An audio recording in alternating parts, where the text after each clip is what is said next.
بسم اللہ الرحمن الرحیم نحمدہ ونصلی علی رسولہ الکریم بسم اللہ الرحمن الرحیم۔ معزز سامعین، آج ہم ایک ایسی خاتون کا ذکر کریں گے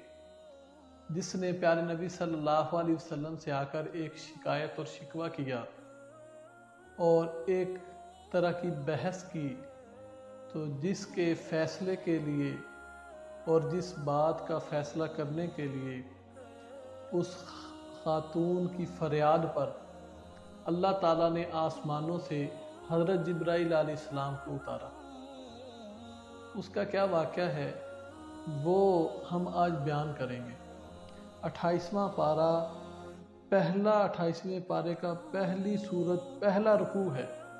جس میں اللہ نے اس عورت کا واقعہ بیان کیا ہے۔ کتنی خوش نصیب وہ عورت تھی۔ ہوا اس طرح معزز سامعین کہ زمانہ جاہلیت میں پیارے نبی صلی اللہ علیہ وسلم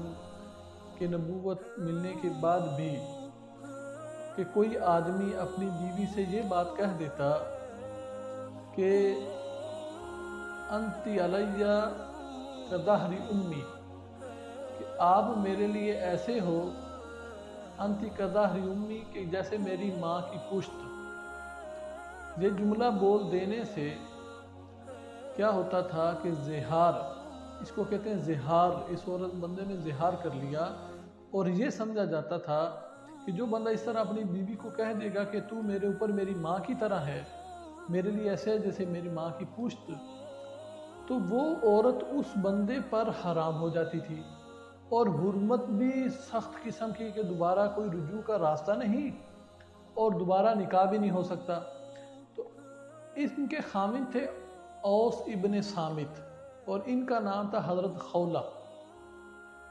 کتنا پیاری معزز، اگلی بات سے آپ کو میری حیرانگی سمجھ آئے گی، اور اس پہ جو میں رشک کر رہا ہوں کہ کیسے عظیم انسان تھے۔ کیا ہوا کہ ان کے خامن ان کو یہ کہہ بیٹھے جذبات میں کہ انتی کظہر امی، انتی علیہ کظہر امی، کہ میرے اوپر آپ ایسے ہی میرے لیے ہو جیسے میری ماں کی پشت، یعنی میرے لیے حرام ہو۔ تو اب یہ تو طلاق تصور کیا جاتا تھا اس وقت میں، تو وہ اب عورت کہ بوڑھی ہو چکی ہیں، بچے جوان ہو چکے ہیں، تو اب وہ طلاق اگر ہوتی ہے جس طرح کی طلاق شمار کی جاتی تھی تو وہ کہاں جائے۔ تو اب پیارے نبی صلی اللہ علیہ وسلم کے پاس آئیں اور آ کر کہنے لگیں کہ یا رسول اللہ، میرے خامن نے اس طرح مجھے کہہ دیا، تو اب میرے لیے کیا حکم ہے؟ اب میں تو بوڑھی ہوں، کہاں جاؤں گی؟ تو اب پیارے نبی صلی اللہ علیہ وسلم کے پاس اس معاملے میں ابھی تک وحی نہیں آئی تھی، تو پیارے نبی نے شبہ کا اظہار بھی فرما دیا کہ شاید طلاق ہو گئی ہے۔ تو اب وہ کہنے لگی کہ میرے چھوٹے چھوٹے بچے ہیں، میں کہاں جاؤں گی، اور میرے خامن نے کوئی طلاق کے الفاظ تو بولے نہیں کہ جو مجھے طلاق ہو گئی۔ اب یہ اور پھر پیارے نبی سے اس طرح بحث کر رہی ہیں، اور پھر آسمان کی طرف آنکھیں اٹھا کے اللہ سے مانگ رہی ہیں کہ یا اللہ، فریاد کر رہی ہیں کہ اللہ میرے چھوٹے چھوٹے بچے ہیں، میرے بارے میں کوئی فیصلہ فرما، بار بار فریاد کی جا رہی ہیں۔ تو اس پہ حضرت جبرائیل علیہ السلام اترے، اور حضرت جبرائیل علیہ السلام ان کے لیے یہ آیات لے کر آئے جس میں اس عورت کی باتوں کا ذکر۔ اور عجیب بات میں آپ کو بتاؤں، ایک مرتبہ حضرت عمر رضی اللہ عنہ کچھ صحابہ کے ساتھ سفر میں جا رہے ہیں، راستے میں آگے ایک بوڑھی خاتون کھڑی ہیں، وہ بوڑھی خاتون نے اشارہ کیا تو حضرت عمر رضی اللہ عنہ امیر المومنین اترے اپنی سواری سے، اور اس عورت کے پاس آ کر کھڑے ہو گئے اور سر جھکا کر بات سننے لگے، اور ان کی بات کی وجہ سے سارا قافلہ کھڑا ہوا ہے، رکا ہوا ہے، انتظار کر رہا ہے۔ تو جب وہ بات پوری کر لی اور وہ چلی گئی تو حضرت عمر رضی اللہ عنہ واپس آ گئے اور سواری پر سوار ہوئے۔ تو لوگوں نے پوچھا کہ امیر المومنین، سارے مجمع کو آپ نے روکا ہوا تھا، کون تھی یہ خاتون جس کے لیے آپ ایسے سواری سے اترے اور اس کی بات سنی؟ تو حضرت عمر رضی اللہ عنہ فرمانے لگے کہ یہ حضرت خولہ ہیں،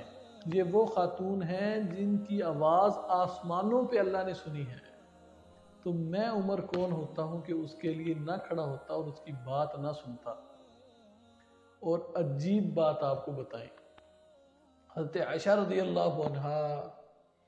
ام المؤمنین فرماتی ہیں کہ پیارے نبی صلی اللہ علیہ وسلم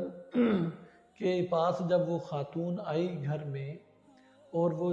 پیارے نبی سے مسئلہ پوچھنے لگی کہ یہ مسئلہ پیش آیا ہے میں کیا کروں، اور جھگڑنے لگی، تو حضرت عائشہ فرماتی ہے میں قریب ہی تھی، دور نہیں تھی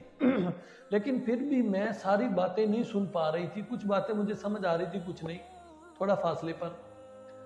لیکن میں حیران جاؤں اللہ پر کہ اللہ نے آسمانوں پہ عرشوں پہ اب اس عورت کی آواز کو سن لیا اور قرآن اتار دیا۔ اب سنیں کہ اللہ تعالیٰ نے کیا فرمائی بات۔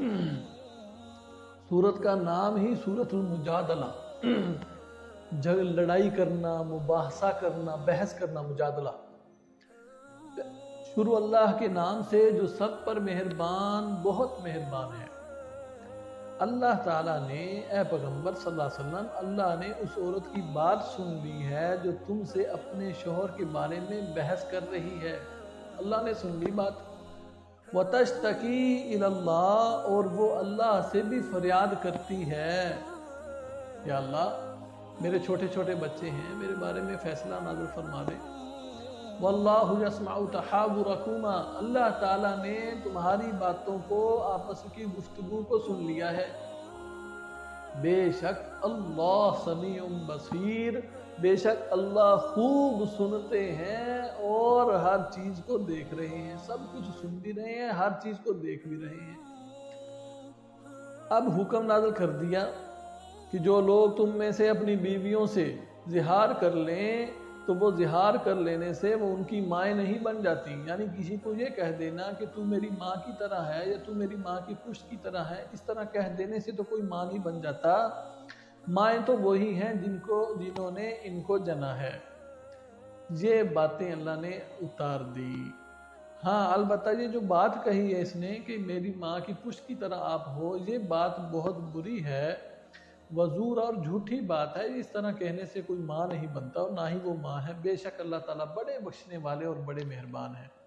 آگے پھر اس کا کفارہ کیا ہے وہ نازل فرما دیا کہ جو آدمی اس طرح کر بیٹھے تو وہ کیا کرے کہ وہ 2 مہینے لگاتار، اس سے پہلے یہ بات ارشاد فرمائی کہ جو اس طرح کر لے تو وہ ایک غلام آزاد کر دے۔ اچھا اگر ایسا نہیں کر سکتا تو 2 مہینے لگاتار روزے رکھے، اور اگر اس کی بھی طاقت نہیں رکھتا تو وہ 60 مسکینوں کو پھر کھانا کھلا دے گا تو اس کا کفارہ ہو جائے گا۔ پھر اپنی بیوی کے ساتھ وہ ازدواجی تعلق اپنا بحال کر سکتا ہے، اس سے پہلے اس کو یہ کفارہ ادا کرنا پڑے گا۔ ایسی ایمان افروز بات تھی جو اللہ نے قرآن میں اتاری، اور اس عورت کا کیا مقام تھا جس کی اللہ نے عرشوں پر بات سنی۔ اللہ تعالی ہمیں اپنے کلام پاک سے خوب نور نصیب فرمائے، خوب نور حاصل کرنے کی، سمجھنے کی توفیق عطا فرمائے۔ وآخر دعوانا